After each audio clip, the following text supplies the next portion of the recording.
Cabin mate 24 hours study hall and work space mobile app download చేసుకుని ఇప్పుడే మీ cabin book చేసుకోండి. నమస్తే, నేను Keshav. Welcome to Suman TV. Bharat పాకిస్తాన్ల మధ్య ఉద్రిక్తతలు చల్లారుతున్నటువంటి సంకేతాలు కనిపిస్తున్నాయి. కాల్పుల విరమణ తర్వాత భారతదేశ సరిహద్దుల్లో కొంత ప్రశాంత వాతావరణం నెలకొని ఉంది. కానీ పాకిస్తాన్లో మాత్రం ఇప్పటికీ విధ్వంసం జరిగిన చోట్ల ఎక్కడైతే దాడి జరిగిందో ఆ ప్రాంతాల్లో ఇంకా ఉద్రిక్తమైనటువంటి పరిస్థితులు కనిపిస్తున్నాయి. దీనికి అనేక కారణాలు వినిపిస్తున్నాయి. నిజంగానే అణు లీకేజీ పాకిస్తాన్ని వణికిస్తుందా? భారత్ ప్రయోగించినటువంటి అస్త్రాలు పాకిస్తాన్ని తేరుకోలేని స్థితిలోకి తీసుకొచ్చాయి. ముఖ్యంగా వాయుసేనకు సంబంధించి 5 వంతుల నష్టం జరిగింది.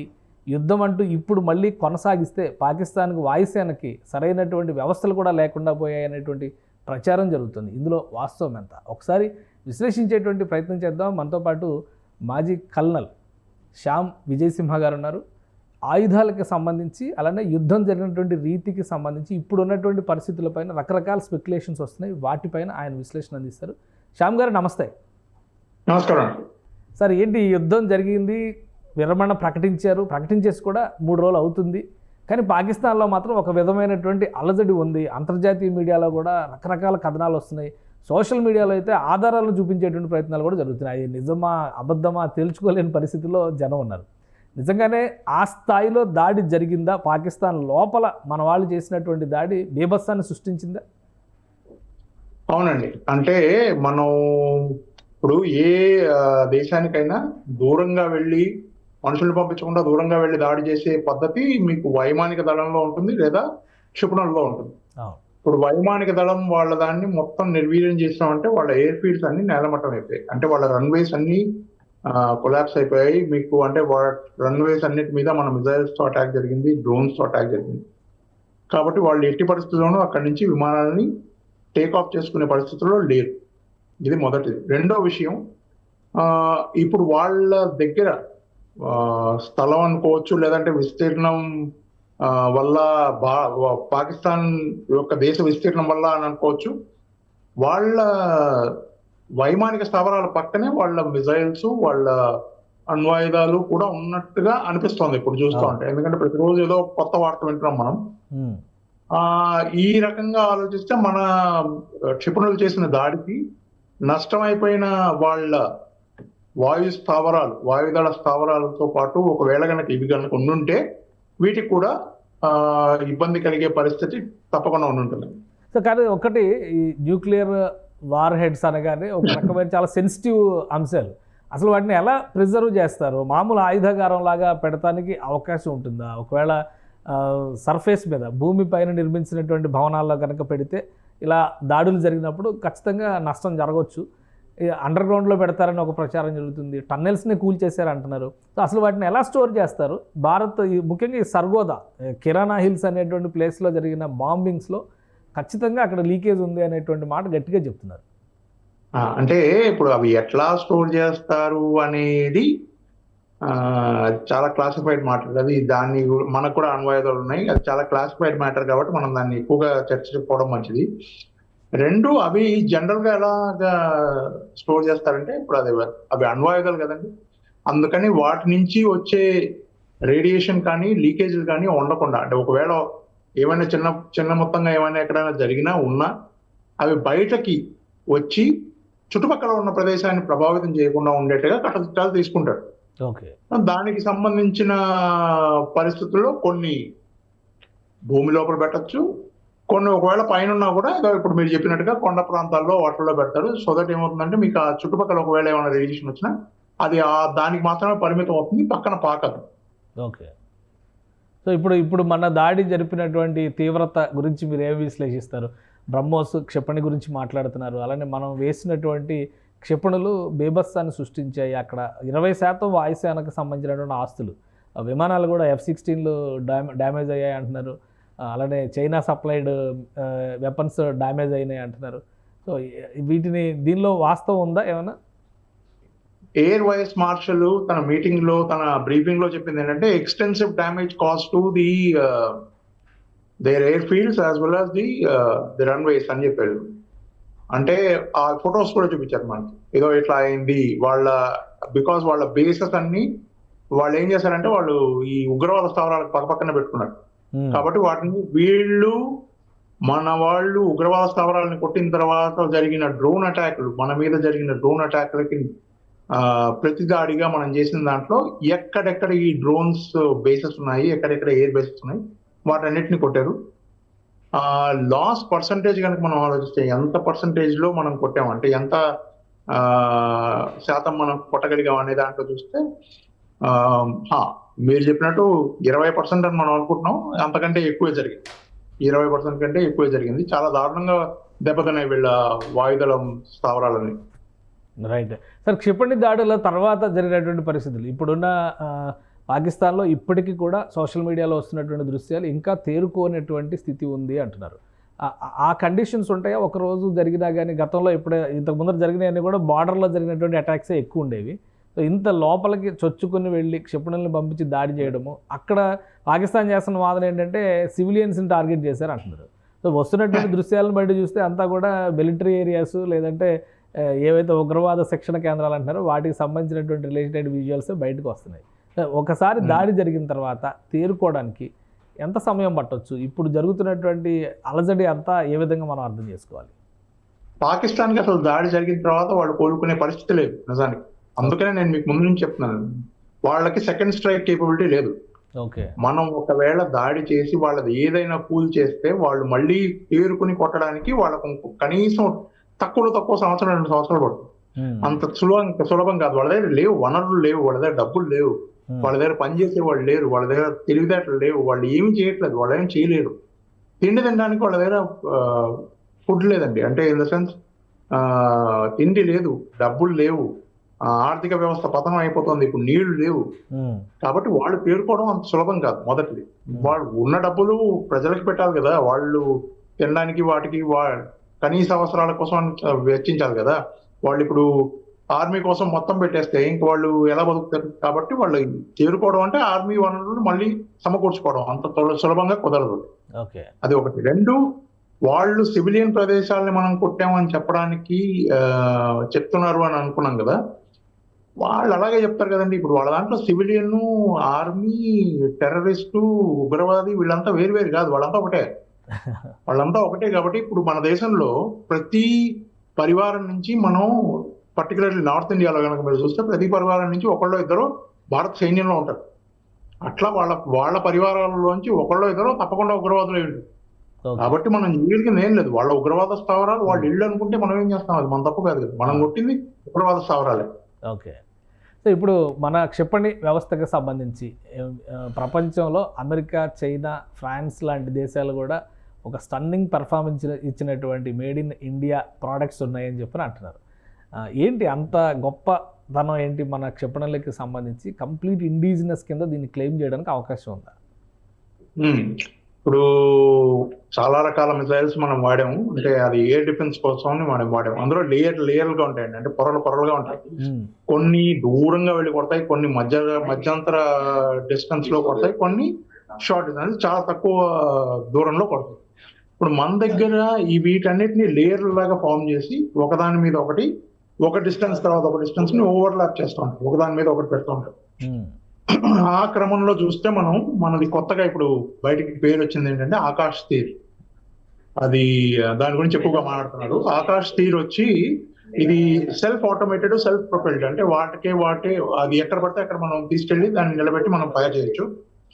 అది ఇంకోటి ఏంటంటే షార్ట్ డిస్టెన్స్, ఎక్కువ దూరం పోకుండా చాలా దగ్గర డిస్టెన్స్ లో 18 కిలోమీటర్లు 20 కిలోమీటర్ల దూరంలో కూడా కొట్టగలదు. ప్రెసిషన్ గైడెడ్ మిసైల్, అది పర్ఫెక్ట్ ప్రెసిషన్ లో వెళ్ళి కొట్టేస్తుంది. ప్లస్ దానికి ఏంటంటే అది radar integrated, air force integrated, air command integrated, surveillance రడార్స్ integrated. So దీనికోసం వెనకాల నిలబడి ఒకటి కొట్టాల్సిన అవసరం ఉంది. దానికి ఎట్లా ఉంటుందంటే, మీరు చేస్తున్న పని మీద వాడు అక్కడి నుంచి వస్తుంది, వాళ్ళ దగ్గర నుంచి ఒక మిసైల్ లాంచ్ అయిందంటే ఆ మిసైల్ ఉన్న సెన్సర్స్ ని ఇది పట్టుకుంటుంది. అది ఎప్పుడు రైజ్ అవ్వగానే ఇది పట్టుకుంటుంది. విత్ ఇన్ 1 minute రియాక్ట్ అవుతుంది అన్నమాట. 1 నిమిషం లోపల అది రియాక్ట్ అవుతుంది. ఇది మన BEL చేశారు, భారత్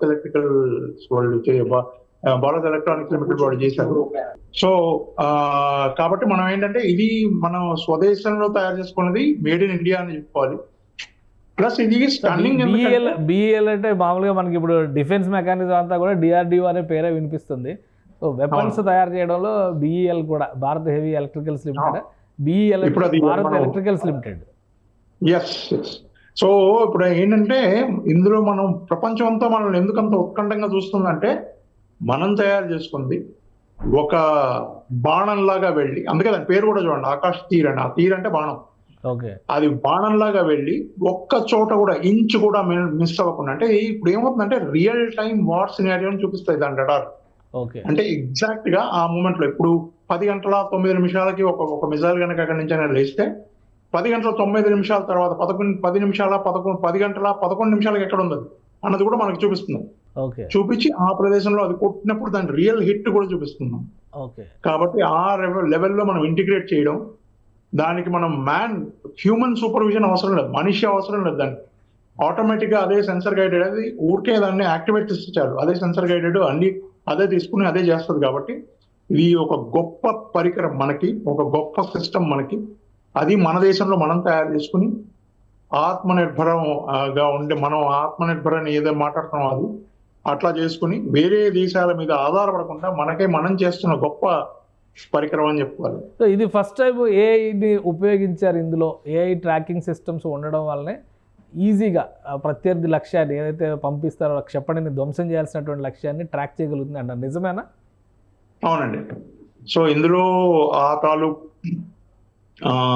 లక్షణాలన్నీ దాంట్లో కలిపారు కాబట్టి మనం ఎక్కువగా దాంట్లో డీటెయిల్లో పోకూడదు, ఎందుకంటే దాంట్లో ఈ స్పెసిఫికేషన్స్ కొన్ని కొంచెం సీక్రెట్ గా ఉంచడం బెటర్. కానీ వీటన్నిటిని కలగలుపుగా చేశారు కాబట్టి దానివల్ల ఏమవుతుందంటే దీని యూసేజ్ అంటే దీని వాడకం చాలా సులువు అయిపోతుంది, ఫ్లెక్సిబుల్ గా ఉంటదంట. మనం ఇప్పుడు ప్రతి నిమిషం దాన్ని మానిటర్ చేస్తా అది ఎక్కడ దాకా వచ్చింది, ఎక్కడ దాకా ఇది వెళ్తుంది, కొడుతుందో కొట్టదో, తక్కువ పక్క జరుగుతుందేమో, వేరే దాని మీద పడుతుందేమో, ఇట్లాంటి బాధలేమీ లేకుండా ఫ్లెక్సిబుల్ యూసేజ్. మీరు ఊరికే దాన్ని యాక్టివేట్ చేసి దాన్ని వదిలేస్తే చాలా అదే చూసుకుంటుంది. సెల్ఫ్ గైడెడ్ మిసైల్ అనుకోవాలి. కరెక్ట్. మీరు అనుకున్న పరిణామం మీకు ఇస్తుంది అనమాట. అది రైట్. సార్, ఈసారి ఈ యుద్ధంలో ఎక్కువ డిస్కషన్ జరిగింది ఆకాశ్ తీర్ గురించి. ఇంకోటి BrahMos S-400. BrahMos India Russia joint venture. ఇప్పుడు S-400కి అప్గ్రేడెడ్ వర్షన్ S-500 కూడా జాయింట్ వెంచర్లో చేద్దామని రష్యా ఆఫర్ చేసింది అంటున్నారు. సో ఇది భారతదేశానికి ఏ విధంగా ప్రయోజనం అయ్యే అవకాశం ఉంది? S-400 దాని హిట్ ప్రాబబిలిటీ చాలా ఎక్కువ అని మనం విన్నాం. అది ఎప్పుడు మిస్ కాదు ఆ మిసైల్. ఇప్పుడు దాంట్లో ఆ ఎర్రర్ ప్రాబబిలిటీ కొంచెం శాతం మాత్రం ఉంది. ఆ కొంచెం శాతాన్ని కూడా వీళ్ళు తగ్గించడానికి, ప్లస్ దాని రేంజ్ పెంచడానికి, అంటే ఎంత దూరం అది కొట్టగలదు, ఎంత తక్కువ కావాలంటే మనం అడ్జస్టబుల్ రేంజెస్ ఏమైనా ఉన్నాయా, ఫ్లెక్సిబుల్ గా దాన్ని వాడచ్చా, ఏ రకంగా దాన్ని వాడచ్చు అన్న దాని మీద అప్గ్రేడేషన్ ఉంటుందని అనుకుంటున్నాను. సో ఒకవేళ ఆ జాయింట్ వెంచర్ వస్తే తర్వాత ఇవి ఇప్పుడు జరిగినటువంటి రిజల్ట్స్ ఇవన్నీ చూసినాక, ముఖ్యంగా వెపన్స్ అంటే వరల్డ్లో అతిపెద్ద వ్యాపారం చేసేటువంటి దేశాలు చైనా, అమెరికా, రష్యా, ఇవి ఎక్కువ, ఇజ్రాయెల్, ఇలా కనిపిస్తుంది. ఇప్పుడు భారతదేశం కూడా ఈ ఆధునిక ఆయుధాలని ప్రపంచ దేశాలకి సప్లై చేసేటువంటి ఒక వెండర్గా మారే అవకాశం ఉంటుందా ఈ success rate, indigenous success rate తర్వాత? తప్పకుండా ఉంటుందండి. మన దగ్గర తెలివితేటలు ఉన్నాయి. This is the first time మనము దాన్ని బయటికి చూపిస్తున్నాం. మన దగ్గర ఎంత తెలివితేటలు ఉన్నాయి, మన దగ్గర ఎంతమంది ఉన్నారు చేసేవాళ్ళు, ఇన్ని రకాలుగా మనం చేయొచ్చు అని. ప్లస్ మన దాంట్లో ఏంటంటే ఇప్పుడు అన్ని రకాల భూభాగాలు మన భారతదేశంలో ఉన్నాయి. అందుకనే దీన్ని సబ్ కాంటినెంట్ అంటారు. అంటే ఇక్కడ పర్వతాలు ఉన్నాయి, ప్లేన్స్ ఉన్నాయి, అన్ని రకాలుగా కనిపిస్తాయి. మీకు అడవులు ఉంటాయి, ఎడారులు ఉంటాయి, అన్ని ఉంటాయి. ఒక్కొక్క ఆయుధం ఒక్కొక్క వాతావరణంలో ఒక్కొక్క రకంగా పనిచేస్తుంది. ఓకే. ఇప్పుడు ఆ పని చేయడాన్ని మీరు తెలివిగా వాడి దాన్ని మీరు సవ్యంగా ఉపయోగించుకోగలిగిన క్షమత ఉన్నవాడే ఆయుధాన్ని సవ్యంగా వాడగలడు. ఆ క్షమత మన సైనికుల్లో ఉందని మనం చూసాం. ఇప్పుడు ఆ అన్ని రకాల వాతావరణాలకి సరితూగగలిగే ఆయుధాలు మనకు కావాలి కాబట్టి దానికోసం మనం పరిశ్రమించి అట్లాంటి ఆయుధాలు తయారు చేస్తాం. ఇట్లాంటి ఆయుధాలు మనం తయారు చేస్తున్నాం అంటే ఇట్లాంటి ఆయుధాలు ఎవరు చేయలేదు ఇంతవరకు, ఎవరు దాని గురించి ఆలోచించలేదు. ఇది మనం మొదటిసారిగా మనం చేస్తున్నాం కాబట్టి ఈ ఆయుధాలకు ఎక్కువ గిరాకీ ఉండే అవకాశం చాలా ఉంది. రైట్. సరే, ఇంకా పాకిస్తాన్ ఇష్యూకి వస్తే ఈ కాల్పుల విరమణ తర్వాత అంతా శాంతి మంత్రం, జరిగిన నష్టాలను దృష్టిలో పెట్టుకొని చూస్తే పాకిస్తాన్ ఇంకా తోక జాడించడానికి అవకాశం లేదని అనుకోవచ్చా? ఇంకా నమ్మదగినటువంటి అంశాలు ఏవి లేవు అనుకోవడానికి ఉందా ఛాన్స్? పాకిస్తాన్ యుద్ధం గురించి అయితే ఆలోచించదండి. యుద్ధం దానికి చేసేంత దమ్ము లేదు, చేయలేదు, దానికి వనరులు కూడా లేవు దాని దగ్గర. ఓకే. కానీ ఉగ్రవాదం ఆపేస్తుందా అనేది క్వశ్చన్ మార్క్. అది పెద్ద ప్రశ్నార్థకమైన ప్రశ్నార్థకమైన సమస్య అది.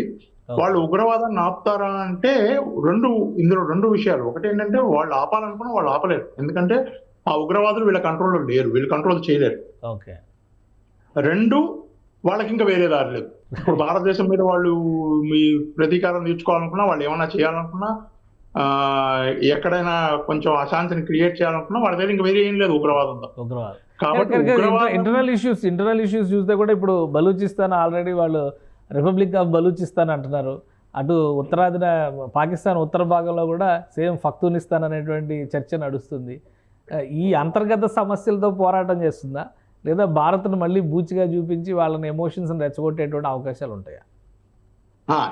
ఇక్కడ చాలా ఇంట్రెస్టింగ్ థింగ్ ఏంటంటే, ఇప్పుడు వాళ్ళ అంతర్గత సమస్యల వల్ల వాళ్ళు విడిపోతారు. నాకు తెలిసి బలూచిస్తాన్ ఇంకో సంవత్సరం లోపల బలూచిస్తాను విడిపోతుంది, పాకిస్తాన్ ఒక 2-3 ముక్కలు అవుతుందని మేము చాలా గట్టిగా అనుకుంటున్నాను. ఇప్పుడు అట్లా విడిపోవడం, వాళ్ళే విడిపోవడం మనకు మంచిది. కానీ అట్లా విడిపోకుండా వాళ్ళు ప్రయత్నాలు చేస్తున్నారు, అది కూడా మనం చూస్తున్నాం. ఈ సమయంలో వాళ్ళు ప్రత్యక్షంగా యుద్ధం చేయలేరు కాబట్టి ఉగ్రవాదాన్ని వాళ్ళు ప్రోత్సహిస్తారు. వాళ్ళు ఏం చేస్తారంటే, వాళ్ళు అక్కడ ఉన్న వాళ్ళని కొంతమందిని ఇక్కడికి పంపించాలి, లేదంటే ఏదో ఒక చిన్న చిత్తగా ఇన్సిడెంట్ అప్పుడొకటి ఇప్పుడొకటి అట్లాంటి విషయాలు చేయడాలు, ఇట్లాంటివి చేయడానికి ప్రయత్నిస్తారు. కానీ భారత్ బలూచిస్తాన్ ఫ్రెండ్షిప్ అని చెప్పని చాలా ఓపెన్గా ఆఫర్ చేస్తున్నారు వాళ్ళు. మేము నరేంద్ర మోడీ గారు మాకు వెపన్స్ ఇవ్వండి, మీరు యుద్ధం చేయాల్సిన అవసరం లేదు, పాకిస్తాన్ సంగతి మేమే తెలుస్తాం అంటున్నారు. సో ఇది ఉపయోగించుకోవడానికి అవకాశం లేదా భారతదేశానికి? అంటే ఇప్పుడు దాన్ని మనం అంతవరకు ఆ ప్రకటన వరకు వదిలేద్దామండి. దాని గురించి మన దేశం ఇంకా నిర్దిష్టంగా ఏం చెప్పలేదు, చూద్దాం ఏం జరుగుతుందో. Right sir, thank you sir విశ్లేషణ అందించినందుకు. ఇది భారతదేశం పాకిస్తాన్ మధ్య నెలకొన్నటువంటి ఉద్రిక్తతలు చాలా వరకు చల్లారిపోయాయి. అలానే పాకిస్తాన్ ఇప్పుడు ఉన్నటువంటి పరిస్థితుల్లో మరోసారి యుద్ధం చేసే స్థితి ఎట్టి పరిస్థితుల్లో లేదని కల్నల్ విజయసింహ గారు విశ్లేషిస్తున్నారు. ఇక అంతర్గత సమస్యల్లో పాకిస్తాన్ కొట్టుమిట్టాడుతుంది. ఒక సంవత్సరం లోపు 3 ముక్కలైనా ఆశ్చర్యపోవాల్సినటువంటి అవసరం లేదని ఆయన అంటున్నారు. ఇది special discussion. Keep watching. Suman టీవీలో మీ పర్సనల్ అండ్ బిజినెస్ ప్రమోషన్స్ కోసం కింది నెంబర్కి కాంటాక్ట్ చేయండి.